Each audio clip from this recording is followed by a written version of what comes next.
সেনাবাহিনীর মধ্যম সারির এসব সেনা কর্মকর্তাদের সংগ্রহে থাকা কিছু গোপন অডিও ভিডিও ছিল আমাদের অনুসন্ধানের মূল পুঁজি। স্পর্শকাতর এসব তথ্য উপাত্ত নিয়ে আমাদের আজকের অনুসন্ধান।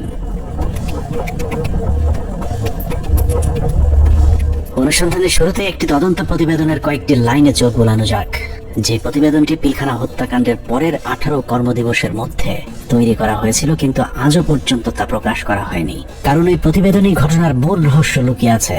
যদিও মূল ঘটনার 50 ভাগও প্রতিবেদনে উঠে আসেনি, যে কারণেই প্রতিবেদনের সীমাবদ্ধতায় বলা হয়েছে তদন্তের স্বার্থে এই কমিটি কয়েকটি সংস্থার প্রধান গুরুত্বপূর্ণ ব্যক্তিকে জিজ্ঞাসাবাদ এবং বিভিন্ন গোয়েন্দা সংস্থার নিকট হতে গোয়েন্দা তথ্য সংগ্রহ করা আবশ্যক বলে মনে করেছে, কিন্তু পর্যাপ্ত সহযোগিতার অভাবে কাজগুলো করা সম্ভব হয়নি। ফলশ্রুতিতে পর্যাপ্ত তথ্য প্রমাণ সহ বিদ্রোহ এবং হত্যাকাণ্ডের মূল ষড়যন্ত্রকারীদেরকে শনাক্ত করা এবং ঘটনার পেছনের মূল কারণ বা মোটিভ উদ্ঘাটন করা সম্ভব হয়নি। এছাড়া প্রতিবেদনের মন্তব্যে বলা হয়েছে তদন্ত কমিটির সংশ্লিষ্ট গোয়েন্দা সংস্থা সমূহ যেমন এনএসআই, ডিজিএফআই, র্যাব, সিআইটি এবং পুলিশের এসপিকে তাদের সংগৃহীত বিভিন্ন গোয়েন্দা তথ্য, প্রয়োজনীয় প্রমাণাদি পেশাগত দৃষ্টিকোণ থেকে বিশ্লেষণ করে কমিটির নিকট সরবরাহ করার জন্য অনুরোধ করেছিল, কিন্তু বর্ণিত সংস্থাসমূহ হতে কোনো সহযোগিতা পাওয়া যায়নি। প্রতিবেদনের এই লাইনগুলো পড়লেই বোঝা যায় পিলখানা হত্যাকাণ্ডের পরপর গঠিত ওই তদন্ত কমিটি ঘটনার মূল রহস্য উদ্ঘাটন করুক, এটা সরকার কিংবা সেনাবাহিনী কেউই চায়নি। ওই প্রতিবেদনের মতোই পিলখানা হত্যাকাণ্ডের সবকিছুই আমাদের থেকে আড়াল করে রাখা হয়েছে। 2009 সালের 25শে ফেব্রুয়ারি সকালে পিলখানায় দরবার শুরুর পর থেকে 26 তারিখ বিকেল 5টা পর্যন্ত সরকারের পক্ষ থেকে যা কিছু করা হয়েছে সবই জিম্মি হওয়া সেনা কর্মকর্তাদেরকে হত্যার উদ্দেশ্যে, কাউকে বাঁচানোর জন্য নয়। 25 তারিখ সকাল থেকেই তৎকালীন প্রধানমন্ত্রী শেখ হাসিনা, তিন বাহিনী প্রধান, ডিজিএফআই, এনএসআই প্রধান, সামরিক সচিব তারেক সিদ্দিকী সহ সকলেই সেনা কর্মকর্তাদের হত্যার মিশন সম্পন্ন করবার জন্য শেখ হাসিনার তৎকালীন সরকারি বাসভবন যমুনায় অবস্থান করছিলেন। পিলখানার ঘটনায় বেঁচে আসা সেনা কর্মকর্তাদের একজন মোহাম্মদ জাহিদ হোসেন হাবিব দরবার হলে গোলাগুলি শুরুর পর তিনি প্রথম জেনারেল তারেক সিদ্দিকীকে ফোন করে বলেছিলেন তাদেরকে বাঁচানোর জন্য, কিন্তু তারেক সিদ্দিকী ফোন কেটে দেন। তারপর থেকে আর তারেক সিদ্দিকীকে টেলিফোনে পাওয়া যায়নি। আমাদেরকে সাহায্য করার জন্য, যাতে আর্মি যাতে আমাদেরকে হেল্প করে, তার জন্য আমি তারেককে আমি সাহায্য চেয়েছিলাম।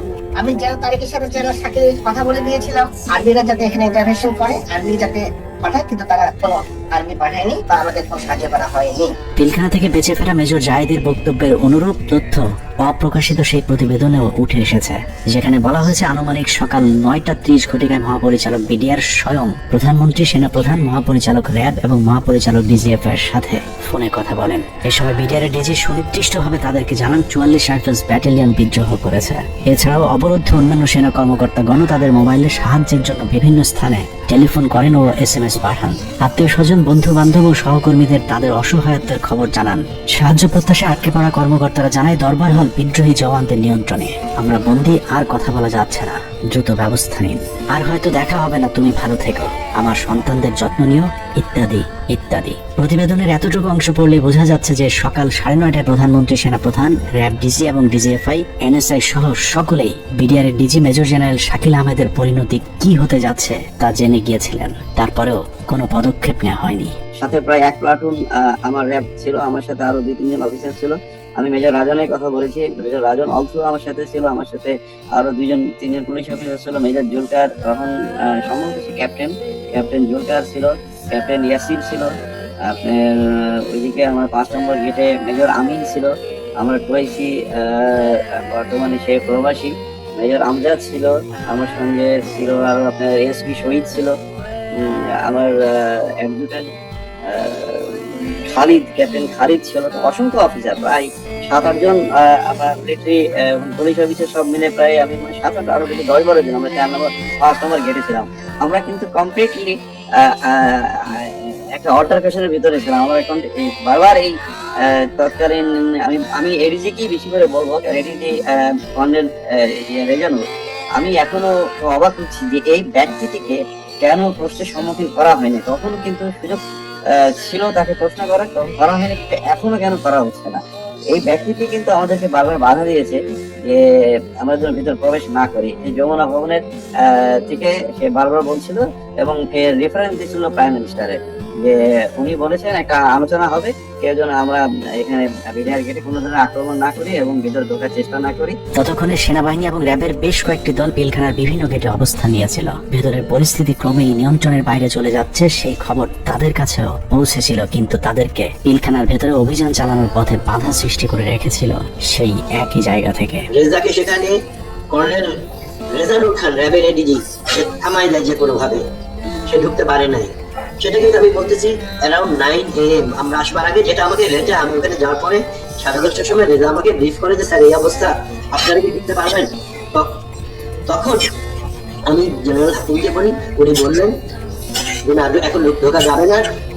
CGS chief of general staff general মহিন্দ তখন পতিতা হাসিনার কাছে বঙ্গভবনে বসে অপেক্ষা করতেছে আদেশ শুনবার জন্য, নিজে থেকে কোনো সেনাপ্রধান হিসেবে কোনো অর্ডার দেয় নাই। এখানে একটা জিনিস ক্লিয়ার করি, এই বিডিআর অপারেশনের সময় 3 জন, এটা তো আর্মির অ্যাকশন, এটা কোনো পলিটিক্যাল করে কিছু হওয়ার কথা না, 3 জনের কমান্ডের দায়িত্ব ছিল। একটা ছিল সেনাপ্রধান জেনারেল মইনুল আহমেদ, সে যেহেতু হাসিনার সাথে বসে আছে গণভবনে, তখন কিন্তু যমুনায়, গণভবন না যমুনায় বসে আছে। আর তার বর্তমানে chief of general staff major general সিনাইদ জামালি, তার আদেশ দেওয়ার কথা, হ্যাঁ ভিতরে ঢুকো। আর অন দ্য স্পট কমান্ডার একজন। এখানে আমরা অনেক অফিসার ছিলাম, কিন্তু সবাই কমান্ডার দায়িত্ব সেখানে পায় না। নিয়ম অনুযায়ী ব্রিগেডিয়ার জেনারেল হাকিমের অন দ্য স্পট কমান্ডার, 3 জনের একজনের কাছ থেকে যদি আমরা আদেশ পাইতাম, আমরা ভিতরে ঢুকতাম। অনুমতি দিচ্ছে করে চলতে থাকে কালক্ষেপণ। 9:30 থেকে শুরু করে 11টার মধ্যে বেশিরভাগ অফিসারদের হত্যা করা হলেও কিছু কর্মকর্তা পালিয়ে যাবার কারণে হত্যার মিশন অসম্পূর্ণ থেকে যায়, যা শেষ করতে সময় লাগে পরদিন বিকেল 5টা পর্যন্ত। তবে দরবার হলের সামনের হত্যাকাণ্ড শেষে খুনিদের প্রথম দলকে বের করে দেওয়ার ব্যবস্থা করা হয়। 12:30 পিলখানার 3 নম্বর গেটের সামনে বিডিআরের পক্ষ থেকে শতাধিক মানুষের একটি মিছিল বের করা হয়। এসব মিছিল থেকে বিডিআর জওয়ানদের দাবি দেওয়ার প্রতি সমর্থন ব্যক্ত করে জয় বাংলা, জয় বিডিআর, বিডিআর জনতা ভাই ভাই ইত্যাদি স্লোগান দেওয়া হয়েছিল। জয় বাংলা মিছিল করা ওই দলটি ভেতরে ঢোকার কিছুক্ষণ পর বেরিয়ে আসে সংখ্যায় দ্বিগুণ হয়ে। ধারণা করা হয় ওই মিছিলের মাধ্যমে খুনিদের একটি অংশকে ভেতর থেকে নিরাপদে বের করে দেওয়ার সুযোগ করে দেওয়া হয়। যেখানে আর্মির অপারেশন, আর্মির করবার কথা, সেখানে বিভিন্ন আওয়ামী লীগের পলিটিক্যাল লোকজন ভিতরে ঢুকতেছে, যাইতেছে। এর মধ্যে আমরা দেখতে পাচ্ছি আমাদের কাছে অফিসারদের কাছে বাইনকুলার, তাপস, মির্জা আজম, নানক, শেখ সেলিম, এরা সবাই কিন্তু যাওয়া আসা করতেছে ভিতরে। এবং এর মধ্যে আবার দেখলাম কি ছাত্রলীগ যুবলীগ মিলে একটা মিছিল বলে নিউ মার্কেটের গেট থেকে ঢুকলো, তারা 20-25 জন হবে। তারা ঢুকে ওখানে কিছুক্ষণ, পুরাটা তার দেখা যায় না। আবার ঘন্টাখানেক পরে দেখলাম কি সেই মিছিল, তাদের হাতে কিন্তু আওয়ামী লীগের ব্যানার আছে। সেই মিছিল বের হয়ে যাচ্ছে, সেটা সংখ্যা হচ্ছে লোকের এখন 100 থেকে উপর, 100-125 জন ঢুকছিল, 25 জন বাইরে হয়ে যাচ্ছে। সাথে সাথে আমরা সেটে যারা ছিল তাদেরকে জানালাম যে দেখো এই মিছিলটাকে আটকাও, এদের মধ্যে থেকে কিন্তু ভিতরে যারা কিলার তারা বের হয়ে তাদেরকে বের করে নিয়ে যাওয়া হয়েছে। বিডিআর কমপ্লেক্স যে ভিতরে যত সৈনিক ছিল, তখন সবাই যাবো বলে যে যেদিকে পারলো বেরিয়ে চলে গেল। এটা হওয়ার কথা না। একটা ট্রেন সোলজার একটা এইভাবে পালিয়ে যেতে পারে না, যখন যতই গুলি হোক, কেননা তার কাছে কোনো অর্ডার আসেনি। এবং এই সময় কিছু অফিসারও তারা পালিয়ে গিয়েছিল। তো আমাদের বের করতে হবে হু অল অর, মানে ওই অফিসাররা কারা কারা। এই সময় পালানোর কথা না।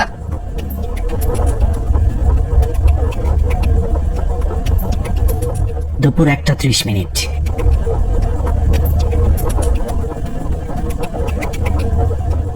খুনের প্রথম পর্ব শেষ হবার পর শুরু হয় দ্বিতীয় পর্ব। বেলা বাড়ার সাথে সাথে দরবার হলে নৃশংস হত্যাযজ্ঞের খবর ছড়িয়ে পড়ে পুরো পিলখানায়। এতে অধিকাংশ বিডিআর সদস্যরা আতঙ্কিত হয়ে পড়েন। বিডিআর সদস্যরা যেভাবে পেরেছে পালিয়ে যাওয়ার চেষ্টা করতে থাকে, কিন্তু বাকি অফিসারদের খুঁজে বের করে হত্যার জন্য সরকারের আরো কিছুটা সময় প্রয়োজন ছিল, যে কারণে বিডিআর জওয়ানদের চাঙ্গা করতে শুরু হয় সরকারের নতুন ষড়যন্ত্র। নাটকের এই পর্বে মঞ্চে আসে মুন্নি সাহা এবং জয় মামুন, যারাই প্রথম গুজব ছড়িয়ে দেন পিলখানায় অপারেশন ডাল ভাতের টাকা নিয়ে অসন্তোষের কারণেই বিডিআরের ডিজিকে জিম্মি করেছে বিডিআরের জওয়ানেরা। এর পরপরই সেনাবাহিনী নিয়ে নানা ধরনের উস্কানিমূলক তথ্য প্রচার করতে থাকে বিশেষ কয়েকটি গণমাধ্যম। অফিসারদের কি অবস্থা? অফিসার যারা ছিল, দরবার হলে যারা ছিল, তাদের কি অবস্থা? তারা অনেকে থেকে গেছে, অনেকে আমাদের টিমেতে আছে, তাদেরকে রিলিজ করা হয়নি। ওরা খুব ভালো হয় জানে বিডিআর প্রতি কি অন্যায় অবিচার চলে। অনেক দিনের এটা খুব আজকে কেন আজকে উনি বোঝেন না, উনি খালি আশা দেয় আশা দেয়। এখন আমরা ওনাদেরকে আটক অবস্থা রাখছি যাতে আমাদের দাবিগুলো মাননীয় প্রধানমন্ত্রী এবং স্বরাষ্ট্রমন্ত্রী আমাদের দাবি মানবেন। দেখছিলেন মুন্নি সাহার সঙ্গে বিশেষ। এ সময় নিজেদের লেখা বিভিন্ন ধরনের লিফলেট বিডিআরের নামে প্রচার করে গুজব ছড়াতে থাকে স্থানীয় আওয়ামী লীগের নেতাকর্মীরা। পিলখানার ভেতরে ততক্ষণে বিডিআরের মাঝে ছড়িয়ে দেওয়া হয়েছে মিডিয়া এবং জনগণ আমাদের সাথে আছে। অপারেশন ডাল ভাতের টাকা মেরে খাওয়া সেনাবাহিনীর প্রতি এমনিতেই অনেকের ক্ষোভ ছিল, তার উপর সেনাবাহিনী যে কোনো সময় হামলা চালাতে পারে এমন গুজব ছড়িয়ে অস্ত্র হাতে তুলে দেওয়া হয় বিডিআরের সাধারণ জওয়ানদের হাতে। একদিকে আওয়ামী লীগের বিডিআরের পক্ষে মিছিল, অন্যদিকে গণমাধ্যমের উস্কানিতে হত্যাকাণ্ডে অংশ নেয়নি এমন অনেকেও দুপুরের পর বিদ্রোহী হয়ে ওঠে। জিনিসপত্রের দাম কারা বাড়াইছে শুনবেন? অরিজিনাল সেনা কর্মকর্তারা বিডিআর কে দিয়ে দাম বাড়াইছে। আস্তে আস্তে বর্ডার থেকে সমস্ত মাল নিয়ে আসতো, নিয়ে এসে স্টক করতো বিডিআর এর প্যারেড গ্রাউন্ডে। স্টক করে সেই মালগুলি দেশবাসী মাধ্যমে অনেকদিন পর সাপ্লাই করতো, যার কারণে অনেক দাম বেড়ে যেত জিনিসগুলি। যত ডাল ভাতের টাকা আছে সব মেরে খাই ফেলেছে। ডাল ভাতের নামে তারা কোটি টাকা হাতিয়ে নিয়ে গেছে, কোটি টাকা হাতিয়ে নিয়ে গেছে ডাল ভাতের নামে। এরই মধ্যে গণভবনের নতুন ষড়যন্ত্রের অংশ হিসেবে আওয়ামী লীগ নেতা জাহাঙ্গীর কবির নানককে পিলখানার 4 নম্বর গেটে পাঠানো হয়। পিলখানার চারপাশের এলাকা থেকে বাড়িঘর ফেলে মানুষ যখন সরে যাচ্ছিলেন তখন বীর দর্পে 4 নম্বর গেটের দিকে এগিয়ে যান আওয়ামী লীগের তৎকালীন এলজিআরডি প্রতিমন্ত্রী জাহাঙ্গীর কবির নানক, ফজলে নূর তাপস এবং হুইপ মির্জা আজম। অন্যদিকে প্রস্তুত ছিলেন সাংসদ মাহবুব আরা গিনি এবং ওয়ারেস সাদ হোসেন সহ আওয়ামী লীগের বেশ কয়েকজন নেতাকর্মী। একজন মহিলা এমপি, তো মহিলা এমপিকে কাছে আসার পরে তখন আমি চিনতে পেরেছিলাম। তো ওনাদের দুজনকে তো আমি চিনি। তো ওনারা এসে আসে জানানোর পরে ফরিদুল খানের কাছে এসে মহিলারা জিজ্ঞেস করলেন যে আমি কি একটা সাদা পতাকা পেতে পারি। তো স্যার তখন পিছন দিকে ঘুরে তাকালেন, ঘুরে তাকিয়ে শরীরকে জিজ্ঞেস করলেন যে তোমাদের কারো কাছে কোনো সাদা পতাকা বা এরকম কোনো কিছু আছে কিনা। তো তার পরবর্তীতে ওখান থেকে ওরকম সাদা পতাকা কোনো কিছু না পাতে উনি স্যার বললেন যে আমার কাছে একটা রুমাল আছে, এটাতে চলবে কিনা। উনি এটা দিয়ে দিলেন। বাট ওনারা এই সময় সার্ফিন ওনাদেরকে জিজ্ঞেস করলেন যে আপনারা এখান থেকে যাবেন, তো ওখান থেকে গুলি হচ্ছে। তো তখন ওই মহিলাকে গিনি বলেছিলেন যে না আমাদেরকে গুলি করবেন না, গুলি আসবেন আমাদের দিকে, আপনি এটা চিন্তা করবেন।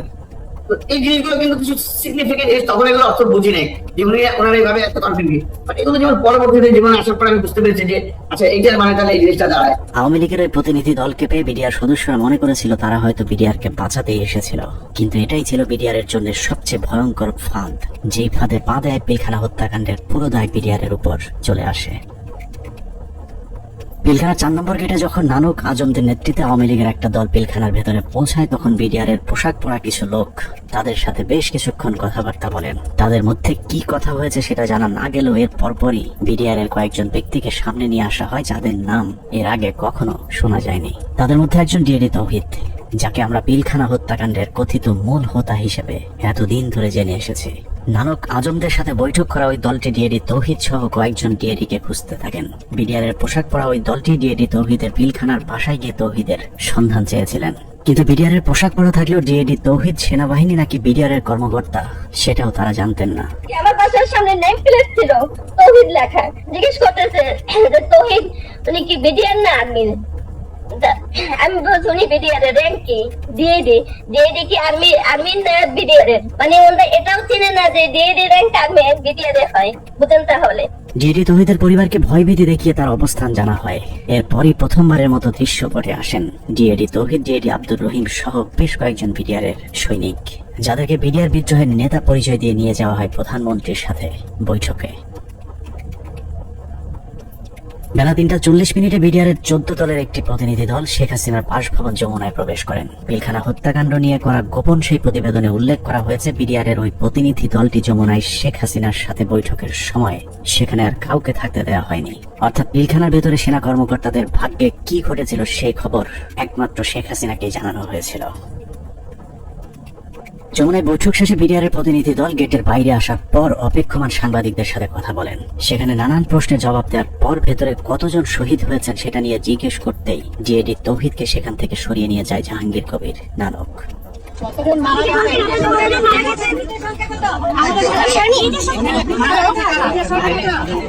হাসিনার সাথে বিডিআর সেই বৈঠকের মূল উদ্দেশ্য অফিসারদেরকে বাঁচানো কিংবা বিডিআর এর আত্মসমর্পণ নয়, বরং বিডিআরকে জানিয়ে দেওয়া হয়েছিল কোনোভাবে আত্মসমর্পণ করা চলবে না। যদিও বৈঠকের পর জানানো হয় বিডিআর অস্ত্র সমর্পণে রাজি হয়েছেন, কিন্তু ডিএডি তৌহিদকে পিলখানার ডিজি বানানো থেকে শুরু করে পিলখানার পরবর্তী ঘটনাবলী সবই ছিল শেখ হাসিনার তৈরি করা নাটকেরই অংশ।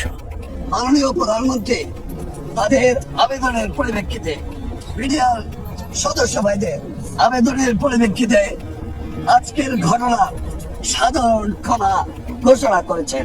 সে বৈঠকের পর রহস্যজনক একটি বিষয় লক্ষ্য করা যায়। শেখ হাসিনা বিডিআর এর প্রতিনিধি দলের সাথে বৈঠকে পিলখানায় আটকে পড়া নারী ও শিশুদের মুক্তির দাবি করলেও জিম্মি থাকা সেনা কর্মকর্তাদের মুক্তির বিষয়ে কোনো কথা বলেননি।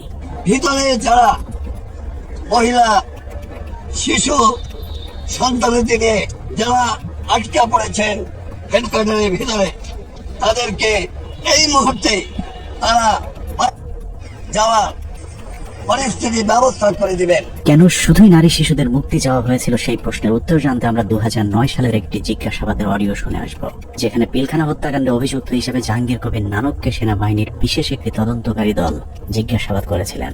যদিও সেই অনুসন্ধান আর চলতে দেওয়া হয়নি, তারপরেও সেদিনের জিজ্ঞাসাবাদে কি কথা হয়েছিল তার পুরো ক্যাসেটটি সেনাবাহিনীর একটি সূত্র আমাদের কাছে পাঠিয়েছে। এত বড় একটা নেগোসিয়েশন হলো, ডিজি এবং অফিসার বা ফ্যামিলিতে বেরিয়ে আসার ব্যাপারে কোনো স্টেটমেন্ট তো ছিল না, বা না বলছি যে আপনার মানে এটা নেগোসিয়েশন ডিলের মধ্যে এটা হলো না কেন, যে ঠিক আছে তোমরা এটা রাখো, এটা ছাড়ো, অস্ত্র দাও, এই কন্ডিশন সবাই গেছে না, তাহলে কেউ যাবে নিয়ে আসবে বা ডিজির সাথে কথা হবে, আচ্ছা ঠিক আছে সাধারণ ক্ষমা হবে, কিন্তু তার আগে আমি ডিজির সাথে কথা বলে সেই পরিপ্রেক্ষিতে কিন্তু ওনারা ঢুকলেন মাননীয় স্বরাষ্ট্রমন্ত্রী মহোদয়। না ওইটা বলেছে যখন সাধারণ ক্ষমা ঘোষণার আগে তাকে লাস্ট একটা কন্ডিশন হওয়া উচিত ছিল যে আমি ডিজি যেহেতু আটকাছে বলতেছো, সুতরাং তোমাদের কাউকে পাঠাও, ডিজির সাথে আমি কথা বলে নিশ্চিত হতে চাই। মানে তখন কিন্তু আমি দেশের 16 কোটি মানুষ কোনো না কোনো ভাবে আন্দাজ করে বলছে যে ডিজি মারা গেছে 4টার সময় অনুষ্ঠান অফিসে যখন আলাপ থাকে। তা এই আলাপের মধ্যে ডিজির মৃত্যুর বিষয়টা আসলো না কি করে, বা অল ইন্টেলিজেন্স সোর্সেস মিস করলো কি করে, যে আপনার কোনো প্রেস ব্রিফিং এও এটা আসলো না? আপনার প্রেস ব্রিফিং এ শুধু জিম্মির ব্যাপার এসছে, বা ডিজি বা তার অন্যান্য অফিসারদের নিজের ব্যাপার ডিজি কথা বলা হয়েছে। আমার কথা নাই, কিন্তু বলা ছিল যাদেরকে জিম্মি জিম্মি করতে, মানে it was a casual, not the officer. Okay, DG এবং অফিসার ওখানে আসবে, অথবা 10 জন থাকবে। DG being the main centre focus point of আমাদের কিন্তু প্রথমে আসলে ডিজি আছে কিনা এই জিনিসটা কিন্তু কোথাও কোনো প্রেস ব্রিফিং এ কোথাও মানে সাধারণ ক্ষমার আগে তো এই কন্ডিশন হতে হবে, যেটা হত্যাকারীকে সাধারণ ক্ষমা পেতে পারবে। কিন্তু আলোচনা হয়েছে, কিন্তু পার্টিকুলারলি জীবনের শুধু ওখানে বলা ছিল যে সকল মহিলা শিশু এবং অফিসাররা যারা জিম্মি এই শব্দটা বলা হচ্ছে। আপনি বলেছেন যে সমস্ত মহিলা শিশু, but you never talked about office DG এবং অন্যান্য অফিসার। স্যার আমি আপনাকে আপনার ভিডিও ক্লিপটা শোনাতে চাচ্ছি, একটু দেখে। সেনা কর্মকর্তাদের মুক্তি না চাওয়াটা কোনো ভুলবশত ঘটনা নয়, বরং শেখ হাসিনা জানতেন ওইসব কর্মকর্তাদেরকে এরই মধ্যে হত্যা করা হয়েছে, যে কারণেই তাদের মুক্তি না চেয়ে বরং নিহত সেনা কর্মকর্তাদের লাশ গুম এবং বেঁচে যাওয়া বাকি কর্মকর্তাদের খুঁজে খুঁজে মারার জন্য আরো কালক্ষেপণ করা হয়েছিল। সে কারণে বৈঠক শেষে বিডিআরের সদস্যরা পিলখানায় যাবার পর আবারও নতুন করে গোলাগুলি শুরু হয়। অপ্রকাশিত ওই প্রতিবেদনে বলা হয়েছে এ সময় বিদ্রোহীরা তাদের অপকর্মের সুবিধার্থে পিলখানার অভ্যন্তরে বিশেষ বিশেষ স্থানে বিদ্যুৎ নিভিয়ে দেয়, কিন্তু সরকারের পক্ষ থেকে ওইসব এলাকায় বিকল্প ব্যবস্থায় আলোকিত করার কোনো ব্যবস্থা করা হয়নি এবং তদন্তকারী দল এ ব্যাপারে কোনো সদুত্তরও দেয়নি। প্রতিবেদনের পরের অংশে অত্যন্ত গুরুত্বপূর্ণ কিছু তথ্য দেওয়া হয়েছে, যেখানে বলা হয়েছে সরকার ঘোষিত সিদ্ধান্ত ও আলোচনার প্রেক্ষিতে পিলখানার ভেতরে আটককৃত অফিসার ও তাদের পরিবারের সদস্যদের বের করে আনার সুযোগ হতে পারে এই চিন্তায় ডিএমপির 10টি ট্রাক ও 10টি বাস 4 নম্বর গেটের সামনে নিয়ে যাওয়া হয়। সেই 10টি ট্রাক ও 10টি বাসে করে কাদেরকে নেওয়া হয়েছিল সেই প্রশ্নের উত্তর পাওয়া গেলেই অনেক কিছু পরিষ্কার হয়ে যাবে। রাত 8টায় হোটেল আম্বা লাইনে শুরু হয় নাটকের আরেক পর্ব। বিডিআর প্রতিনিধি দলের সাথে তৎকালীন স্বরাষ্ট্রমন্ত্রী অ্যাডভোকেট সাহারা খাতুনের আবারও বৈঠক শুরু হয়। এ সময় তার সাথে পুলিশের আইজিপি, র্যাবের ডিজি, গোয়েন্দা সংস্থার কর্মকর্তা ছাড়াও যথারীতি নানক ও আজমও উপস্থিত ছিলেন। এসব আলোচনাগুলোতে আসলে বিডিআর এর কোনো সিদ্ধান্ত জানানোর সুযোগ ছিল না। সরকারের পক্ষ থেকে যা সিদ্ধান্ত নেওয়া হতো সেটাই বিডিআর এর দাবি বলে প্রচার করা হয়েছে। ওই মিটিং শেষে গণমাধ্যমকে আবারও জানানো হয় বিডিআর অস্ত্র সমর্পণে রাজি হয়েছেন, তবে সেনাবাহিনীর কাছে নয়, তারা পুলিশের কাছে অস্ত্র সমর্পণ করবেন। কথা মতো রাত 1টায় স্বরাষ্ট্রমন্ত্রী সাহারা খাতুন, আইন প্রতিমন্ত্রী অ্যাডভোকেট কামরুল ইসলাম এবং পুলিশের মহাপরিদর্শক সহ আওয়ামী লীগের কয়েকজন নেতাকর্মী একটি বিশেষ গাড়ি যোগে পিলখানার ভেতরে প্রবেশ করেন।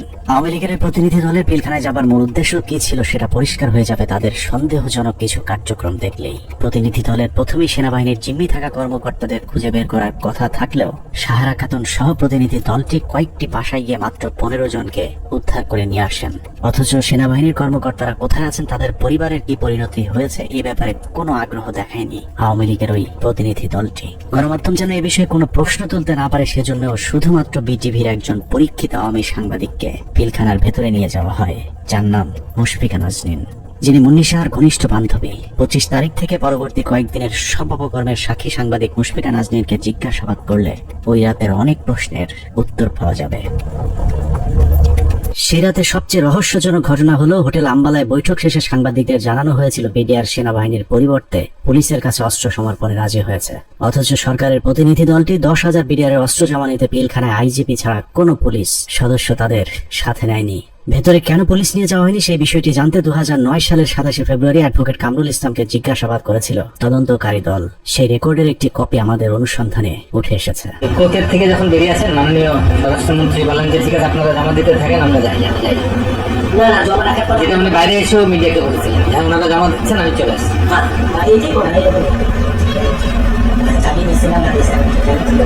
সকাল পর্যন্ত তারা সব জমা দেবে, সকাল পর্যন্ত তারা সব জমা দেবে। আমাদের 8টা সাড়ে 8টা পুলিশের হ্যান্ডওভার করে দেবে ফাইনাল কথা বলেছে। সে অনুযায়ী সকালে আমি গেছিলাম, মানে পুলিশকে হ্যান্ড ওভার করবে কিন্তু কোনো পুলিশ জানেনি। সকালটা পুলিশ না বলছে না রাত্রে যে হ্যান্ড ওভার হলো, রাত্রে তো পুলিশের কাছে যায় না, তাদের কাছে ছিল, তাদের কাছে রয়ে যাই হোক। পুরো ঘটনাটা যে পরিকল্পিত সেটা বিটিভির ধারণ করা ওই ফুটেজ দেখলেই বোঝা যাবে। বিডিআর এর সকল সদস্যের অস্ত্র সমর্পণ করার কথা থাকলেও হাতে গোনা কয়েকজন তাদের অস্ত্র জমা দেয়। ছোট একটি টেবিলের উপর যখন বিডিআর সদস্যরা অস্ত্র জমা দিচ্ছিল, ঠিক একই সময় অন্য বিডিআর সদস্যরা অস্ত্র হাতে নিয়ে বীরের মতো পাশে হাঁটাহাঁটি করছিলেন। ঘটনার এখানেই শেষ নয়। অস্ত্র সমর্পণের নাটক শেষে যারা অস্ত্র জমা দিয়েছিলেন তারাই আবার জমা দেওয়া অস্ত্রগুলো হাতে তুলে নিচ্ছিলেন। বিটিভির ক্যামেরাম্যান হয়তো ভুলক্রমে নাটকের বাইরের ওই দৃশ্য ধারণ করে ফেলেছিলেন। 25 তারিখ রাত যতই গভীর হয়েছে, সরকারের ষড়যন্ত্র ততই দিনের মতো পরিষ্কার হতে থাকে। সরকারের পরিকল্পনায় রাতে বিডিআরের আত্মসমর্পণের দাবি করে পিলখানায় ঢোকা সরকারি প্রতিনিধি দল ভোর 4:10 বেরিয়ে আসে নিজেদের বাছাই করা মাত্র 15 জন জিম্মিকে উদ্ধার করে।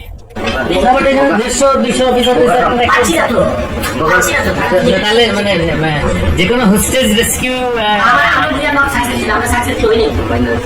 মানে যে কোনো হোস্টেজ রেস্কিউ অপারেশনে প্রথম তো আমার হোস্টেজের কে কে আছে, অফিসার এবং তার পরিবার।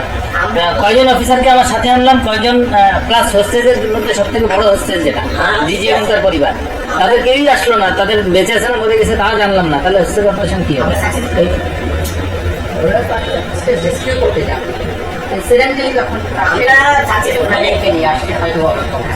নাটকের পর নাটক শেষে পরদিন সকাল শুরু হয় আরেক নাটকের মধ্য দিয়ে। 26 তারিখ সকাল 9টায় কৃষিমন্ত্রী মতিয়া চৌধুরী, জাহাঙ্গীর কবির নানক, জাতীয় পার্টির চেয়ারম্যান হোসেন মোহাম্মদ এরশাদ, আইন প্রতিমন্ত্রী কামরুল ইসলাম এবং ব্যারিস্টার তাপস আবারও পিলখানার 4 নম্বর গেটে উপস্থিত হন। ওদিকে 3 নম্বর গেটে আওয়ামী লীগের 2-300 নেতাকর্মী উপস্থিত হয়ে আবারও বিডিআর এর পক্ষে স্লোগান দিতে থাকেন। এক পর্যায়ে মিছিলটি পিলখানার ভেতরে ঢুকে যায়। তবে ভেতরে যে কজন ঢুকেছিলেন তার চেয়ে কয়েক গুণ বেশি লোকজন নিয়ে পিলখানা থেকে কিছুক্ষণ পরে বেরিয়ে আসে আওয়ামী লীগের ওই মিছিলটি। 27 তারিখ তো 26 তারিখে একটা মাইক্রোবাসে করে বাইরের যে লোকেরা ভেতরে ঢুকেছিল তারা বের হয়ে যায়। 26 তারিখ দুপুর 2:30 12 সদস্যের মহাজোট মধ্যস্থকারী কমিটি গঠন করা হয়। আওয়ামী লীগ নেতা আব্দুল জলিলের নেতৃত্বে এই কমিটি আবারও হোটেল আম্বালা এনে বিডিআর এর সাথে লোক দেখানো বৈঠক করেন। বৈঠক শেষে স্বরাষ্ট্রমন্ত্রী সাহারা খাতুন, জাহাঙ্গীর কবির নানক এবং মির্জা আজম আবারও 4 নম্বর গেট দিয়ে পিলখানায় প্রবেশ করেন। বিকেল 5টায় শেষবারের মতো আবারও ঘোষণা দেওয়া হয় বিডিআর অস্ত্র সমর্পণ করবে। মজার বিষয় হলো বিডিআর এবার আর পুলিশ কিংবা সেনাবাহিনীর কাছে অস্ত্র জমা দেওয়ার কোনো শর্ত দেয়নি। তবে শর্ত না থাকলেও পুলিশের মাধ্যমে পিলখানার নিয়ন্ত্রণ নেয় সরকার। এর পরপরই শেখ হাসিনা জাতির উদ্দেশ্যে ভাষণে বলেন, পরিস্থিতি এখন সম্পূর্ণ সরকারের নিয়ন্ত্রণে। নানা ধরনের গুজব ছড়িয়ে পরিস্থিতিকে ঘোলাটে করার চেষ্টাও মহল বিশেষ করছে, সে বিষয়েও সকলকে সজাগ থাকার আমি অনুরোধ জানাই।